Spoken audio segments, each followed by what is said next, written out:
3 குட்டி யானைகள் தன்னுடைய தாய் யானை கிட்ட, அம்மா ஒரு தடவையாச்சும் இந்த பாலத்தை கடந்து போய் அந்த பக்கமா இருக்கிற அந்த அழகான காட்டை பார்க்கணும்னு ரொம்ப ஆசையா இருக்குதுமா அப்படின்னு கேக்குதுங்க. அதுக்கு அந்த தாய் யானையும் அந்த பாலம் இருக்கிற நிலைமையை பார்த்துட்டு, இந்த பாலத்து வழியா நடந்து போறது நமக்கு பாதுகாப்பானதா இருக்காது அப்படின்னு சொல்ல அந்த குட்டிகளும் ரொம்ப கெஞ்சி கேக்குதுங்க. அதுக்கு அந்த தாய் யானையும், அதெல்லாம் ஒண்ணும் தேவையில்லை, வாங்க இங்கிருந்து போகலாம் அப்படின்னு சொல்லி அந்த குட்டிகளை கூட்டிக்கிட்டு போகுது.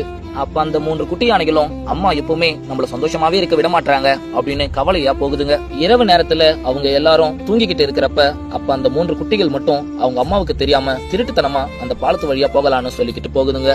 அந்த 3 குட்டி யானைக்குள்ள யார் முதல்ல இந்த பாலத்து வழியா போக போறதுன்னு முடிவு செஞ்சு முதல் யானை அந்த பாலத்துல 2-3 அடி எடுத்து வச்ச உடனே அந்த பாலம் உடைஞ்சு போய் அந்த யானை கீழே விழும்பொழுது மத்த 2 குட்டி யானைகளும் அந்த யானையை தாங்கிக்கிட்டு பிடிச்சிட்டு இருக்கு. அந்த 2 குட்டி யானைகளும் அந்த யானையை தூக்க முடியாம கஷ்டப்பட்டுக்கிட்டு இருக்கிறப்ப ஆபத்துல இருக்கிற அந்த குட்டி யானையும் பயத்துல சத்தம் போட்டு கத்துது. அந்த சத்தத்தை கேட்ட அந்த தாய் யானையும் பயத்துல கண்முழிச்ச உடனே தன்னுடைய குட்டிகளை காணோம்னு பார்த்துட்டு பயத்துல அங்க இருந்து வேகமா ஓடுது. தன்னுடைய குட்டி ஆபத்துல இருக்கிறத பார்த்த அந்த தாய் யானையும் தன்னுடைய மற்ற 2 குட்டிகளோட சேர்ந்து அந்த குட்டி யானையை மீட்டெடுக்குதுங்க. அப்ப அந்த தாய் யானை தன்னுடைய 3 குட்டி யானைகளை பார்த்து, இப்ப தெரியுதா நான் எதுக்காக வேணான்னு சொன்னேன்னு? பெத்தவங்க நாங்க என்னமோ உங்களுடைய சந்தோஷத்துக்கும் உங்களுடைய ஆசைகளுக்கும் தடையா இருக்கும்னு நீங்க நினைச்சிட்டு இருக்கீங்க. ஆனா நீங்க உங்க சந்தோஷத்தையும் உங்க ஆசைகளையும் தேடி போற வழியில வர ஆபத்தை நினைச்சுதான் பெத்தவங்க அப்படி சொல்றாங்கன்னு. பிள்ளைங்க நீங்க இதை ஏன் நீங்க புரிஞ்சுக்க மாட்டீங்க? எல்லா பெத்தவங்களும் பிள்ளைங்களோட ஆசைகளை விட பிள்ளைங்களுடைய சந்தோஷத்தை விட அவங்களுடைய பாதுகாப்பும் அவங்களுடைய உயிரும் தான் முக்கியம் நினைப்பாங்க.